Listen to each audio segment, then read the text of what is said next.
दोस्तों, क्या आपको लगता है कि जब एग्जाम का डेट आ जाए और तब आप लोग पढ़ने शुरू करो तो आपका रिजल्ट हो सकता है? ऐसा नहीं होगा। ठीक है, आपको अगर रिजल्ट देना है, आपको अगर जॉब लेना है, अगर आपको झारखंड के किसी भी कम्पिटिटिव एग्जाम का जॉब लेना है, तो आपको झारखंड जीके आपके फिंगर टिप्स पे होना चाहिए, आपके लिप्स पे होना चाहिए। और उसके लिए आप लोगों को बार बार रिवीजन करना होगा। तो रिवीजन सेशन को एक बार हम फिर से लेकर आए हैं, और ये है झारखंड का क्षेत्रीय राजवंश। और इससे हम लोग कुछ क्वेश्चन जो करेंगे, उड़ान झारखंड पब्लिकेशन का जो बुक है उससे ये सारा क्वेश्चन लिया गया है। तो आइए एक बार हम लोग रिवीजन करते हैं। क्वेश्चन पहला है, किस जनजाति के लोगों के द्वारा सबसे पहले झारखंड राज्य निर्माण की प्रक्रिया शुरू हुआ था? आप लोगों को पता होगा कि वो मुंडा थे। कौन थे? तो वो जनजाति मुंडा जनजाति था। तो इसका आंसर क्या हो जाएगा डियर स्टूडेंट्स? तो मुंडा जनजाति क्या हो जाएगा? मुंडा जनजाति। आइए, तो इसका आंसर हो गया मुंडा जनजाति, एक का सी। चलते हैं नेक्स्ट क्वेश्चन। हम लोग क्विक रिवीजन करेंगे, इसे ही कहते हैं क्विक रिवीजन। आइए, मुंडा जनजाति का वह कौन सा व्यक्ति था, ठीक है, जिसने सबसे पहले झारखंड राज्य निर्माण की प्रक्रिया शुरू किया था? तो बिरसा मुंडा, गया मुंडा, मदरा मुंडा या रीता मुंडा? ठीक है, कौन सा होगा? तो वो हो जाएगा रीता मुंडा, या कहीं कहीं पे रीसा मुंडा भी आपको देखने को मिलेंगे। चलिए, अगला क्वेश्चन है, निम्न में से किस व्यक्ति को रीता मुंडा द्वारा मुंडाओं का शासक चुना गया था? एक रीसा मुंडा आदमी ऐसा था जो खुद राजा नहीं बना, लेकिन उन्होंने राज्य का निर्माण करने की प्रक्रिया शुरू कर दी। और इसी रीता मुंडा ने किसे बनाया? तो सुतिया पाहन को। किसे बनाया पहला राजा? तो सुतिया पाहन को। तो आंसर हो जाएगा आपका बी, सुतिया पाहन। ठीक है, चलिए अगला क्वेश्चन है, सुतिया पाहन ने अपने नव पदस्थापित राज्य का नाम क्या रखा था? जो नया नया राज्य सुतिया पाहन का बनाया गया था, आपको पता होगा, अभी हमने बताया रीसा मुंडा ने बनाना शुरू किया, वो गुरु था, वो एक राज्य निर्माण की प्रक्रिया शुरू किया, लेकिन खुद राजा नहीं बना। किसे बनाया? तो सुतिया पाहन को बनाया। ठीक है, अब सुतिया पाहन ने जो राजधानी बनाया उसका नाम क्या था? तो उसका नाम था सुतिया नागखंड। क्या था? सुतिया नागखंड, यानी कि इसका आंसर हो जाएगा डी, सुतिया नागखंड। चलिए अगला क्वेश्चन है हमारा, सुतिया नागखंड का प्रथम राजा कौन था? ठीक है, तो सुतिया नागखंड का प्रथम राजा आप लोगों को अभी पता चल गया था कि सुतिया पाहन ने ही सुतिया नागखंड राज्य का निर्माण किया था। तो ये आंसर हो जाएगा सुतिया पाहन। अगला क्वेश्चन है, सुतिया नागखंड का अंतिम राजा कौन था? ठीक है, तो सुतिया नागखंड जो था उसका अंतिम राजा था मदरा मुंडा। कौन था? सुतिया नागखंड का अंतिम राजा कौन था? तो अंतिम राजा था मदरा मुंडा। ठीक है, क्लियर हो गया। चलिए अगला क्वेश्चन है, नागवंशी राज्य की स्थापना कब की गई थी? प्रथम शताब्दी में, दूसरी शताब्दी, तीसरी शताब्दी या चौथी शताब्दी? तो सभी बुक के अनुसार, यानी कि बहुत सारे ऐसे बुक हैं जिनमें लिखा गया है प्रथम शताब्दी में क्या हुआ था? तो नागवंशी राज्य का निर्माण शुरू हो गया था। फिर से रिकैप करते हैं, एक आदमी था रीसा मुंडा, उन्होंने सुतिया पाहन को राजा बनाया और उस राज्य का नाम रहा सुतिया नागखंड। ठीक है, सुतिया नागखंड का सबसे पहला राजा सुतिया पाहन और अंतिम राजा मदरा मुंडा। अब दूसरा नागवंशी आया है, यानी कि दूसरा राजवंश है जिसका नाम था नागवंशी राजवंश। ठीक है, तो उसका निर्माण कब हुआ था? नागवंशी राज्य का निर्माण कब हुआ था? तो प्रथम शताब्दी में। ठीक है, आगे चलते हैं।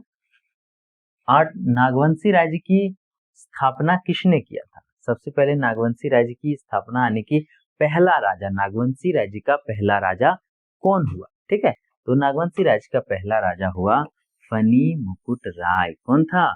फनी मुकुट राय, यानी कि आंसर हो गया सी।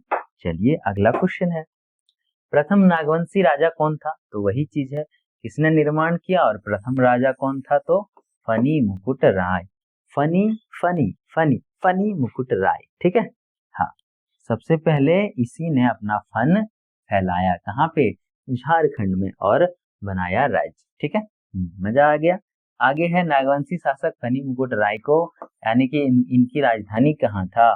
खुखरा, दोईसा, शुतियाम्बे या चुटिया। ठीक है, तो उसका जो राजधानी था सबसे पहले था शुतियाम्बे। कहाँ था? शुतियाम्बे। ठीक है। चलिए आगे है जे रीड के अनुसार नागवंशी राज्य की स्थापना कब की गई थी?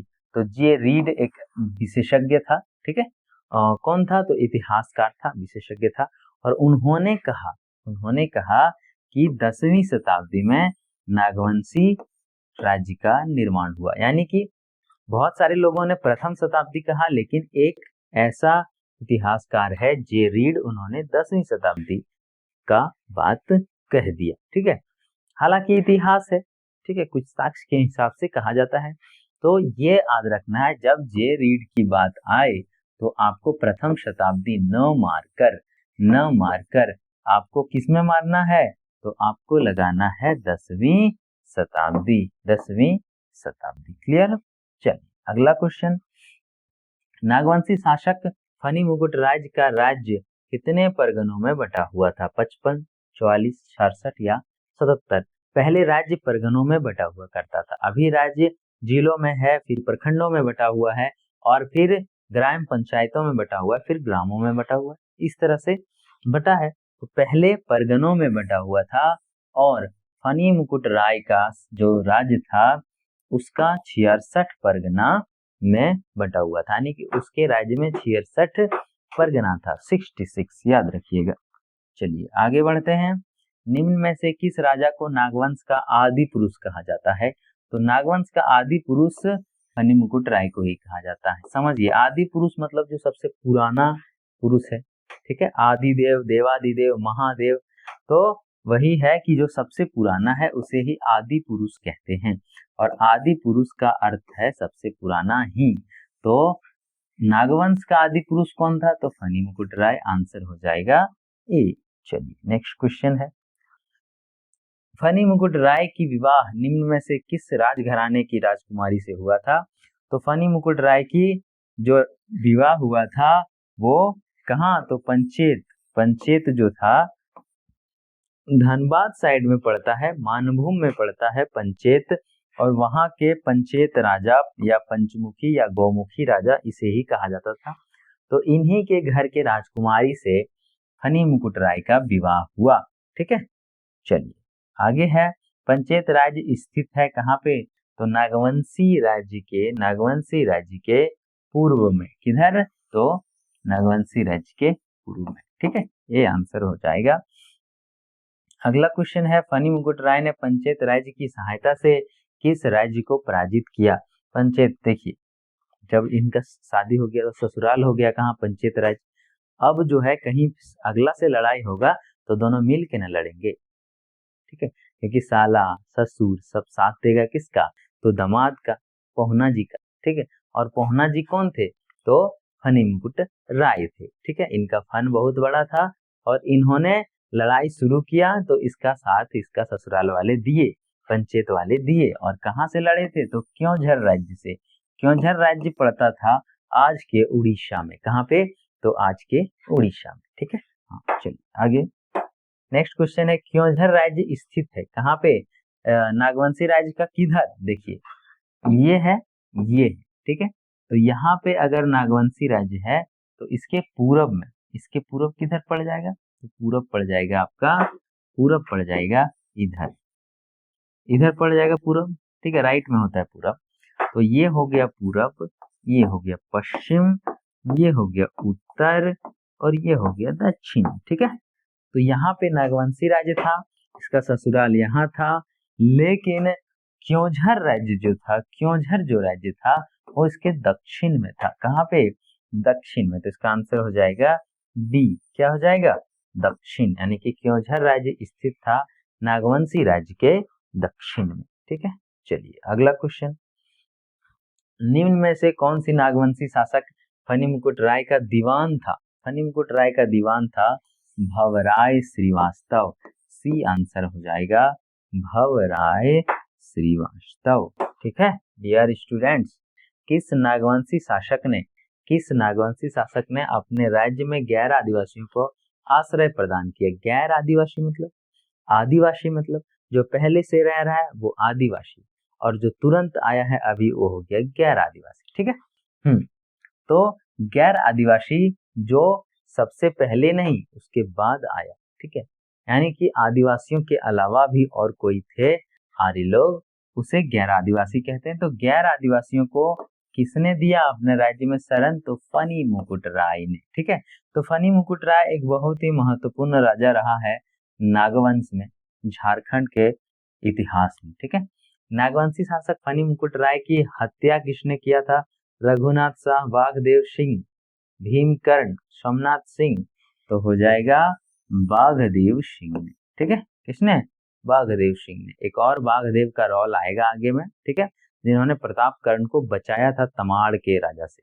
ठीक है, राहेक तमाड़ के राजा से। ठीक है, तो यहाँ पे भी एक बाघदेव सिंह, तो उसमें कंफ्यूज नहीं होना है। ठीक है, चलिए, निम्न में से किसके शासनकाल में पलामू किला का निर्माण कराया गया था?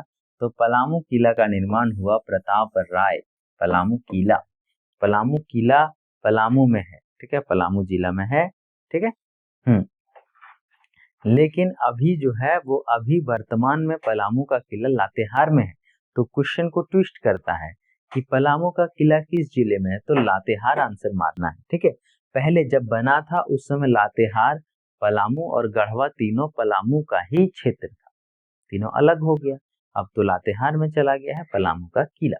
तो पलामू का किला किसके शासनकाल में बना था? प्रताप राय। ठीक है, चलिए, प्रताप राय ने अपनी राजधानी को सुतियाम्बी से कहाँ पे हटा के कर दिया? तो सुतियाम्बे से चुटिया ले गया। कहाँ पे? चुटिया, चुटिया। ठीक है, सुतिया से चुटिया, तो प्रताप राय कहाँ ले गया? चुटिया में। चलिए आगे बढ़ेंगे। नेक्स्ट क्वेश्चन है, निम्न में से किस नागवंशी राजा ने सबसे पहले कर्ण की उपाधि धारण की? प्रतापकर्ण, क्षत्रकर्ण, भीमकर्ण, शिवदासकर्ण। तो आंसर हो जाएगा भीमकर्ण। चलिए आगे बढ़ेंगे। नागवंशी राजाओं के द्वारा धारित कर्ण की उपाधि किस राजवंश से प्रभावित थी? कनार वंश, कलवर वंश, कलचुरी वंश। यानी कि कलचुरी वंश से ये लोग प्रभावित होकर अपने नाम के आगे कर्ण रखने लगा, भीमकर्ण, शिवदासकर्ण। ठीक है, तो कलचुरी वंश याद रखना है। बरवा की लड़ाई में सरगुजा के रक्सेल राजा को किसने पराजित कर दिया था? सरगुजा के रक्सेल राजा को भीमकर्ण ने ये पराजित कर दिया था। भीमकर्ण की बात चल रहा था अभी। कलचुरी वंश से इन्होंने ही सबसे पहले कर्ण की उपाधि ली थी। ठीक है, आगे।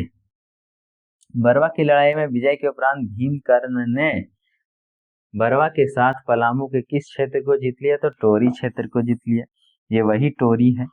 ऐसे करके थोड़ा झारखंड बना देते हैं, समझने में थोड़ी आसानी हो जाएगी।